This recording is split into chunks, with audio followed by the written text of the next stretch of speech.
예수님께서 갈릴리에 가셨을 때 제자들에게 장차 어떤 일을 당하실지 미리 예고하십니다. 사람들의 손에 넘겨지고 고난당하고 죽을 것을 말씀하셨고 3일 후에 다시 부활하실 것이라 알리셨습니다. 고난당할 것에 대해서 벌써 두 번째로 이르신 제2차 순환예고였습니다.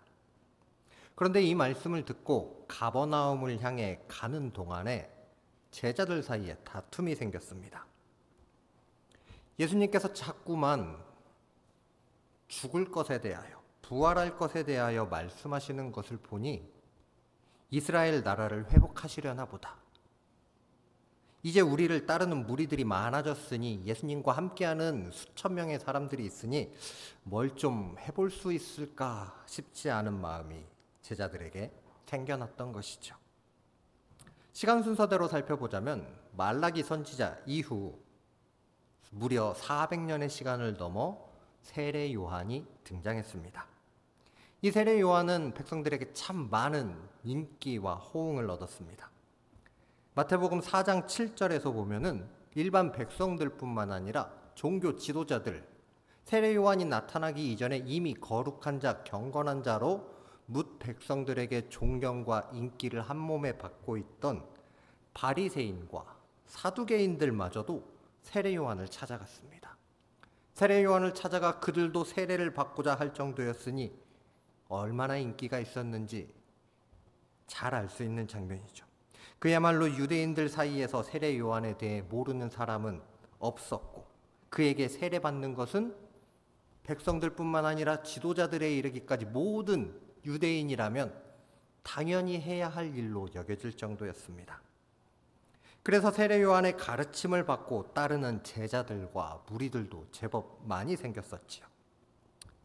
그런데 당시 유대 지역의 분봉왕이었던 헤롯 안티파스가 자기 아내와 이혼하고요, 동생의 아내였던 헤로디아와 혼인을 해버립니다. 사회적으로 비난받을 여지가 다분하지요. 세례 요한이 이것을 공개적으로 비난하자 헤롯 안티파스는 기분이 나빠졌습니다. 네 녀석이 뭔데? 내가 정식으로 결혼하는데, 법적으로 아무 하자가 없는데 네가 왜 나를 향해 쓴소리를 내뱉느냐는 거죠. 세례 요한을 붙잡아서 감옥에 가두어 둡니다. 하지만 세례 요한을 죽일 만한 정도는 되지 못합니다. 동일하게 마태복음 4장에서 보면은요, 마태복음에서 헤롯이 요한을 죽이려 하되 무리가 그를 선지자로 여김으로 그들을 두려워하니라고 기록합니다. 이놈 참 나한테 쓴소리만 하고 나의 대적이 되고 죽여 없앴으면 좋겠는데, 백성들이 선지자로 400년 만에 태어난 선지자 아닙니까? 자기와 괴를 같이 하고 있는 사두개인들, 바리새인들마저도 세례 요한을 찾아가고 있으니 이 사람을 죽였다가는 반란이 일어나기 참 쉬워요. 죽이지는 못하고 감옥에 가두어둡니다. 하지만 헤로디아의 사주를 받은 그의 딸 살로메가 세례 요한의 머리를 요구했고, 헤롯은 어쩔 수 없이 세례 요한의 머리를 그 딸에게 주고 맙니다. 이렇게 세례 요한이 죽을 때쯤에 한쪽에서는 또 다른 사건이 일어납니다. 예수님께서 물고기 2마리와 보리떡 5개로 5,000명을 먹이신 사건, 오병이어의 사건이 일어납니다. 굶주려하는 무리들을 불쌍히 여기셨고 그들을 먹여주셨지요. 작은 떡 5개와 물고기 2마리로요. 예수님께서 이 일을 행하여 백성들을 먹이자 이전과는 조금 다른 반응이 일어납니다. 이 사건으로 인해 백성들의 마음이 일순간 세례 요한에서 갑자기 예수님에게로 옮겨갑니다. 지금까지는 400년 만에 태어난 이 세례 요한이 최고의 선지자였어요. 그런데 세례 요한이 사형을 당해 억울하지만 사형당해 죽었단 말입니다. 그런데 반대편에서 예수님께서 지금까지 그 어떤 선지자도 행하지 못했던 기적, 엘리사는 100명 정도 먹였는데 예수님이 나타나서 남자만 5천 명을 한순간에 먹여버리셨답니다. 참 놀랍지요. 백성들의 마음이 한순간에 세례 요한에게서 예수님에게로 옮겨갑니다. 누가복음 9장에서 예수님께서 제자들에게 능력과 권위를 주어 복음을 전파하게 하신 일이 있습니다. 제자들이 주의 이름으로 복음을 전하며 주신 그 권능으로 많은 사람들의 병을 고쳤지요. 그러자 사람들은 이렇게 이야기를 했었어요. 세례 요한이 다시 살아났구나. 엘리야가 다시 나타났다. 백성들 사이에 소요가 일어납니다. 헤롯이 당황할 정도였으니까요. 예루살렘뿐만 아니라 가버나움 일대에 큰 소란이 일어난 거죠. 그런데 명성 좀 떨치던 예수님께서 누구도 행하지 못했던 그 기적을 행해버리시자 먹고 거둔 것만 12광주리가 되자 백성들은 환호했습니다. 세례 요한보다 더 뛰어난 선지자가 나타났구나. 저가 우리의 왕이 된다면 우리가 배고플 일은 없겠구나. 로마의 억압으로부터 고통받지 않아도 되겠구나. 무리들은 달려듭니다. 요한복음 6장에 보면은 예수님이 베푸시는 오병이어의 기적을 경험한 사람들이 쫓아갑니다. 그 사람들이 예수께서 행하신 이 표적을 보고 말하되 이는 참으로 세상에 오실 그 선지자라 하더라. 그러므로 예수께서 그들이 와서 자기를 억지로 붙들어 임금으로 삼으려는 줄 아시고 다시 혼자 산으로 떠나가시니라. 사람들은 예수님을 왕으로 세우려 했습니다. 14절에서 그 선지자라 하죠. 예정되어 있던 그 선지자, 아마도 메시아일 것이다. 이 메시아가 우리의 왕이 되어서 우리에게 독립을 이루어 줄 것이고 우리가 로마로부터 고통받지 않게 만들어 줄 것이다. 예수를 왕으로 세우기 위해 몰려듭니다. 이런 일을 가장 가까이에서 제자들이 겪었으니 예수님을 바라보는 그들의 시선이 이제 변할 수밖에 없는 겁니다. 변해야 당연한 것이죠. 지금까지는 예수님을 뛰어난 선생님으로 알았습니다. 혹은 위대한 선지자로 알았습니다. 선지자들 중 한 명이겠거니 했는데 자세히 보니 그냥 선지자가 아닌 것 같아요. 우리가 기대하던 고대하던 메시아가 아닐까? 가만, 예수님이 진짜 메시아라면 지금 예수님이 이야기한 것처럼 죽음에서 부활하는 기적까지 선보이신다면 맞네. 며칠 지나면 예수님이 이스라엘 회복시키시겠네. 독립시키시겠네. 그럼 이제 뭐 해야 되죠? 예수님이 왕 되실 거니까 왕 되실 때에 그 옆에 내가 있어야 하잖아요. 이스라엘 나라를 독립시키고 나면은 독립하는 동안 누가 얼마만큼 공로를 세웠는지 논공 행상을 해야 돼요. 수많은 무리 중에 제자로 뽑힌 사람, 제자들 중에서도 예수님과 동고동록하는 이 12명, 그 중에 순위를 가려야 합니다. 그래야 누가 무슨 장관하고 무슨 자리 차지하고 어디에 앉고 결정할 것 아닙니까? 싸움 납니다. 치열하죠. 너는 오병이어 때 뭐 했잖아. 야, 너 변화산 올라가 봤어? 나 변화산 가가지고 예수님 여차저차 하는 거 다 봤어. 그러니까 당연히 내가 비서실장 해야지. 또 한쪽에서는 이야기합니다. 야, 예수님이 가장 사랑하는 제자가 너 누군지 아냐? 나잖아. 내가 1등이야. 다툼이 제법 크게 벌어졌습니다. 그 중에 약삭 빠른 몇몇 제자들은 예수님께 달려갑니다. 예수님, 천국에서 누가 크니까? 다시 말하자면 예수님께서 이스라엘 나라를 회복시킬 때, 우리를 독립시킬 때 우리 중에 누구의 공이 가장 크겠습니까? 우리 중에 누가 제일 높은 자리에 앉을 수 있겠습니까? 그거 혹시 전가요? 예수님께 묻는 장면입니다. 예수님 입장에서 볼까요? 이것들 가만히 살펴보니까 참 말도 안 나옵니다. 저것들을 제자라고 데리고 다니신 예수님 속 좀 썩으셨겠다 싶어요. 지금까지 보여준 것들이 한두 가지가 아닌데, 지금까지 가르쳤던 것이 하나님 나라에 대한 것이었는데 저들은 온전히 이스라엘 나라, 유대인들의 현실적인 그 나라만을 생각하고 있었단 말이죠. 그런데 이 제자들을 손가락질하는 우리는, 비난하는 우리는 무엇이 다를까요? 그들과 똑같은 모습이 내 안에 있는데 어떻게 그들을 비난할 수 있을까요? 어리석은 제자들이라고요? 자기 입속밖에 챙기지 않는다고요? 12명의 제자들은요, 정말 위대한 분들입니다. 단 한 명을 제외하고요, 모두가 그 생명이 다하기까지 예수 그리스도를 위해, 복음을 위해 자기 인생을 갈아 넣은 생명 바친 자들이 되지 않았습니까? 우리는 그들을 향해 비난할 자격이 없습니다. 예수를 믿지 않는 자들에게 오늘 제자들이 보인 이러한 반응, 제자들이 하고 있는 행동은 지극히 정상입니다. 아니요, 오히려 이렇게 안 하는 사람을 어리석은 사람, 우둔한 사람이라 이야기하면서 손가락질합니다. 너는 왜 이렇게 계산도 못해? 너는 왜 이렇게 어리석어? 이만큼 공부해서 얼만큼 좋은 학교에 다녔고 내 능력은 이만큼이다. 내 경력은 이러이러하다.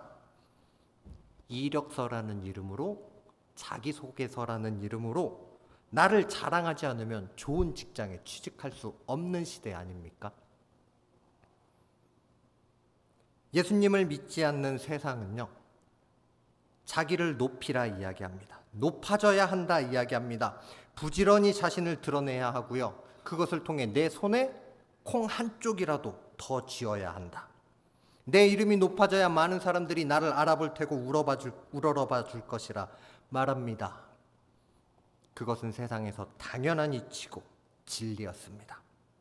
그런데 교회는요, 예수님께서는요, 오늘 그들을 향해 정반대로 이야기합니다. 찾아와서 천국에서 누가 더 큰지 묻는 제자들에게 예수님은 한 어린아이를 불러 세우시고 대답하십니다.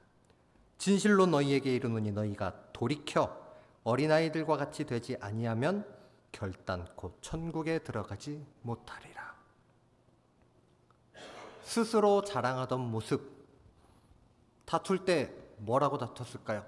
네가 1등이야, 내가 1등이야, 내가 1등 돼야 하는 이유, 서로 자신을 자랑하며 내가 더 높은 자리에 서야 한다 이야기했겠죠. 이러한 모습을 돌이키라는 것입니다.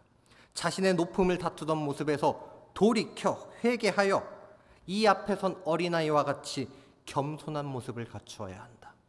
이 어린아이와 같이 겸손한 모습을 갖추지 않으면 말씀 한번 자세히 보세요. 너희가 돌이켜 어린아이들과 같이 되지 아니하면 뭐라고요? 결단코예요. 절대로란 말입니다. 절대 천국에 못 들어간대요. 천국에서 더 높은 자리에 앉아보려고 애썼는데, 예수님하고 가까운 자리에 한번 앉아보려고 싸움박질까지 했는데 그 모습 때문에 천국에 들어가지 못한다는 말씀입니다. 천국의 본질은 스펙에 있지 않고 조건이나 능력에 있지 않기 때문입니다. 천국의 본질은, 천국에 들어갈 수 있는 유일한 조건은 예수를 그리스도로 믿는 것입니다. 예수를 나의 구원자로 믿고 예수님의 가르침을 실천하며 살아가는 것, 이것을 하나님께서 의로 여겨주십니다. 우리를 의인이라 여겨주시고 구원해 주심으로 말미암아 그 나라 천국에 들어갈 수 있는 것이 아닙니까? 천국의 본질은 여기 있는데 제자들은 높아지려만 했습니다. 예수님의 취임 설교라 불리우는 마태복음 5장부터 기록된 산상수훈이 있습니다. 이 산상수훈 중에서 가장 첫 머리, 우리 잘 알고 계시는 말씀이죠. 팔복 말씀이 있습니다. 이 팔복 말씀은 5장 3절부터 시작되는데요. 3절에 심령이 가난한 자는 복이 있나니 천국이 그들의 것이며 그리고 마지막 10절에 의를 위하여 박해를 받는 자는 복이 있나니 천국이 그들의 것임이라 하고 말씀하십니다. 팔복은 천국으로 시작해서 천국으로 끝납니다. 그리고 심령이 가난한 자, 의를 위하여 박해를 받는 자가 그 천국을 소유한 자가 된다고 분명하게 말씀하셨습니다. 심령이 가난한 자는 은혜를 사모합니다. 하나님의 은혜로는, 하나님의 은혜가 아니고는 살아갈 수 없는 자가 천국을 소유합니다. 이러한 사람은 그 마음에 오직 은혜만을 간구하기 때문에 다른 욕심이 들어올 자리가 없습니다. 하나님의 은혜만이 필요한데요, 무엇을 더 구하겠습니까? 높아지려 하지도 않고요, 교만해지지도 않습니다. 그래서 우리가 교회 안에서 받은 직분은 계급이 아니지요. 더 열심히 헌신하고 봉사하라는 책임으로 주어지는 것입니다. 성도면 천국에서 말석이고 장로면 천국에서 상석이랍니까? 아니죠. 며칠 전 저희 집에서 이제 타던 차가 오래되어 가지고요, 겉에 썬팅이 다 벗겨졌어요. 자주 가는 카센터 사장님의 소개를 받아서 이제 좋은 가격에 썬팅하는 집을 소개받아 다시 시공을 했습니다. 그곳 사장님과 이제 대화할 기회가 있었는데, 대화 중에 무슨 일 하시냐 하는 질문을 받았어요. 평일 낮인데 제가 일 안 하고 자동차 썬팅하러 왔으니까 궁금하셨나 봐요. 그래서 저기 가시면은 불안증막 사우나 뒤에 성남교회라고 있다고, 거기에서 부목사로 사역하고 있다 말씀드렸어요. 그랬더니 이분이 궁금하신 게 되게 많았나 봐요. 자기는 교회 안 다니는데 친척들은 교회에 다 다닌대요. 그 중에서 친척 동생이 목사가 되어서 이번에 개척했다고 하는데, 목사 되면 얼마나 좋은지 물어보시는 거예요. 가봤더니 목사들은요, 이렇게 넥타이 딱 매고 양복 빳빳하게 달려있고요, 많은 사람들 앞에 서가지고 이야기하잖아요, 대장처럼. 그리고 가만히 보니까 교회는 세금도 안 내는 것 같거든요. 겉보기에 참 멋있어 보였나 봅니다. 그래서 목사 되면 돈은 얼마나 벌고 교회 개척하려면 얼마나 들고 이런 걸 물어보시더라고요. 꽤 풍족하고 여유롭게 사는 줄 아셨나 봅니다. 그래서 이제 설명을 드렸죠. 여차저차해서 길게 설명을 드렸어요. 그리고 썬팅을 맡겨놓고 이제 다음에 찾으러 갔죠. 찾으러 가서 이제 또 대화를 하게 됐는데, 그분이 제가 드린 말씀을 듣고는 충격받으셨나 봐요. 아니, 뉴스에 나오는 거 보면 막 어떤 목사들은 뭐 억대 연봉 받고 뭐 어떤 사람들은 막 못된 짓도 많이 하고 그러던데, 이 사람이 한 얘기는 정반대란 말이죠. 그래가지고 개척했다는 친척 동생한테 전화를 했대요. 전화를 해가지고, 야, 누가 이러던데 이거 진짜냐? 그러니까 다 진짜더랍니다. 겉모습은 엄청 화려하고 단정하고 남들 앞에 서는 모습 좋아 보이는데, 봤더니 속빈 강정이었어요. 고생길이 훤한데 어떻게 그 길을 갈 수 있는지 참 여러 가지를 물어보았고요, 한참을 대화했습니다. 왜 목사가 될까요? 단도직입적으로 한번 여쭤볼게요. 왜 권사 되셨습니까? 왜 장로 되셨습니까? 뭐 좀 생기나요?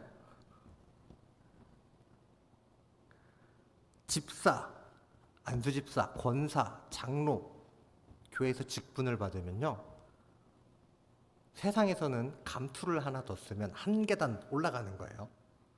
남들보다 더 높은 자리에 서는 겁니다. 그런데 교회는요, 이 감투를 쓰면요, 바빠지기만 해요. 더 헌신해야 되고요, 더 봉사해야 되고요, 누가 보라고 드리는 것은 아니지만 신앙 양심을 따라 하나님께 헌금도 열심히 드려야 하고, 후배들에게, 믿음의 후배들에게, 태신자들에게 신앙의 본을 보여야 합니다. 돈 내고 내 이름을 높이는 게 아니고요, 오히려 돈 내가면서 더 고생하고 돈 낸 티 1도 못 내는 게 교회 아닙니까? 우리는 교회에서 이렇게 일하는 이유가 하나님을 위해서입니다. 하나님께서 우리에게 맡겨주신 사명을 위해 헌신하는 것입니다. 봉사하는 것입니다. 이 사명을 위해 재물도 드리고 시간도 드리고 아낌없이 노력도 투자합니다. 그리고 결정적으로요, 그 사명을 감당하고 난 이후에 우리는 하나님께 영광을 올려드립니다. 내가 이 일 이만큼 했으니까 나는 전문가야, 나는 대장이야, 내가 영광받아야 돼, 칭찬받아야 돼, 이게 아니고요, 하나님이 하셨습니다. 하나님을 위하여 이 일을 했습니다. 이 일을 통해 하나님의 나라가 한 걸음 더 가까워졌습니다. 내 이름 위에 영광 쌓지 않고 하나님 나라 위에 영광 쌓습니다. 이것이 세상과 교회의 차이지요. 이것을 무시하고 자기 이름 위에 영광 쌓아보려 했던 제자들, 이것 때문에 다투었던 자들, 어린아이와 같이 낮아지지 않은 자들은 결단코 천국에 들어가지 못합니다. 그러면 이제 천국에 들어가는 자, 천국에서 큰 자를 소개합니다. 한 어린아이입니다. 이름조차 없어요. 지나가던, 흔히 보이던, 길거리에서 뛰어놀던 어린아이입니다. 이 어린아이와 같이 나를 낮추는 자, 자기를 낮추는 사람이 천국에서 큰 자니라 말씀하십니다. 겸손해야 한다는 거예요. 겸손. 왜요? 겸손하지 않으면 언제든지 나를 드러내려 애쓰기 때문입니다. 겸손하지 않으면 나를 드러내기 위해서는 다른 사람들 위에 서야죠. 다른 사람들보다 더 높아져야 되는 거 아닙니까? 한 걸음 더 올라서기 위해서는 많이 쌓아놓고 그 위를 뒤져야지요. 세상 사람들은 한 걸음 올라서기 위해 다른 사람을 짓밟는 일까지도 서슴지 않죠. 그렇기 때문에 예수님께서는 겸손하라, 겸손해야 천국에 들어갈 수 있다, 겸손한 자가 큰 자다 하시며 6절에 무서운 경고를 하십니다. 누구든지 나를 믿는 이 작은 자 중 하나를 실족하게 하면 차라리 연자맷돌이 그 목에 달려서 깊은 바다에 빠뜨려지는 것이 나으니라. 나를 믿는 이 작은 자, 즉 어린아이를 뜻하죠. 이 어린아이와 같이 겸손한 자를 실족하게 만들면 차라리 연자맷돌을 목에 달아 깊은 바다에 빠뜨리는 것이 낫다. 연자맷돌을 묶어가지고 바다에 빠뜨려서 수장시키는 사용법은 로마에서 실제로 사용하던 사용법 중에 하나입니다. 목적은 장례 못하도록, 시신을 수습하지 못하도록 하는 것이 목적이었어요. 그래서 흉악범들을 대상으로 이러한 사용법을 종종 시행했는데, 문제는 6절 말씀의 대상은 어린아이를 실족하게 한 사람이 아니라 이 어린아이라는 데 있습니다. 작고 겸손한 자를 실족하게 하는 것보다 차라리 그를 죽이는 게 나을 정도라, 차라리 그를 흉악범과 같이 바다에 빠뜨려 죽이는 게 더 낫다 할 정도라는 무서운 경고예요. 그러므로 우리는 더욱더 겸손해야 합니다. 내가 겸손하지 않으면 다른 사람 밟고 서야 되는데, 다른 사람 한 명 실족시켜야 내가 한 단계 더 올라가는데 어떻게 겸손하지 않을 수 있습니까? 말로 내 의를 드러내고 내 자랑으로 다른 사람들을 실족하게 하는 일에 항상 주의해야 합니다. 겸손한 자를 실족하지 않도록 하고 우리 스스로도 겸손한 자가 되어서 천국에서, 하나님의 나라에서, 지금 제자들이 생각하는 이스라엘 나라가 아니라 하나님의 나라에서 진정으로 큰 자가 되어야 하기 때문이지요. 이러한 겸손 가장 잘 보여주신 분 예수님입니다. 마지막 6월절 전날 밤 최후의 만찬을 하시고 예수님께서는 제자들의 발을 씻김으로 그 본을 보여주셨습니다. 허리에 수건을 두르시고요, 겉옷을 벗으시고요, 직접 물을 떠다가 제자들의 발을 씻겨주셨습니다. 발을 씻기는 이 일은 종들 중에서 가장 낮은 종, 하찮은 종이 하는 일입니다. 그런데 예수님께서 직접 이 일을 행하십니다.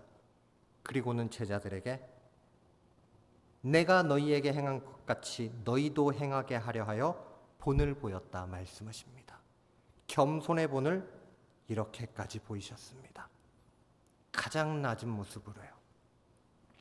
하나님의 아들 성자 하나님이라 이야기하죠. 삼위일체 하나님입니다. 그분이 인간으로 내려오신 것만 해도 참 놀라운 사건인데 우리의 발을 씻겨주신다고요. 가장 낮은 자가 되어서요. 예수님의 겸손은 끝이 없습니다. 겸손은 예수를 믿는 우리가 반드시 맺어야 하는 신앙 덕목입니다. 이왕이면 다홍치마니까 예수 믿으면서 에이 겸손하기까지 하면 더 좋지, 이게 아니라는 거예요. 예수 믿는 자들은 반드시 겸손해야 한다는 거예요. 무조건 이 열매를 맺어야 합니다. 그렇지 않으면 결단코라고 했잖아요. 결단코. 어린아이들과 같이 겸손하지 못하면 결단코 천국에 들어가지 못한다. 열심히 헌신하였다 칭찬받고 지옥에 가는 것보다 이름도 없고 빚도 없고 어디 한 구석탱이에서 고생만 칙살나게 하더라도 구원받는 것이 낫지 않습니까? 우리나라 속담 중에 웃긴 속담 하나 있죠. 개똥밭에 굴러도 이승이 낫다고요. 예수님께서 그것을 오늘 말씀에서도 이야기하셔요. 팔 하나 없어도, 다리 한쪽 없어도, 눈 한쪽 없어도 구원받는 것이 낫지 아니하냐. 멀쩡한 상태로 지옥에 가는 것보다 구원받는 것이 낫지 않느냐. 그러므로 너희도 겸손함을 덧입고 구원받으라. 나와 함께 겸손한 모습을 보이고 내가 보여준 거 그대로만 하면 돼. 내가 먼저 보여줬잖아. 나 따라 하면 돼. 이렇게 너희도 겸손하여져서 나와 함께 영광을 받아 누리고 영생을 누리자. 예수님의 경고와 함께 주어지는 간절한 부탁입니다. 늘 겸손하실 수 있기를 소망합니다. 예수님을 닮아 겸손하고 어린아이들과 같이 낮아져서 남을 세우는 일에 쓰임받고 헌신하시기를 소망합니다. 그리하여서 하나님의 나라, 마침내 아버지와 함께하는 그 나라 천국에서 큰 자로 우뚝 서시는 성남가족 되시길 주님의 이름으로 축복합니다.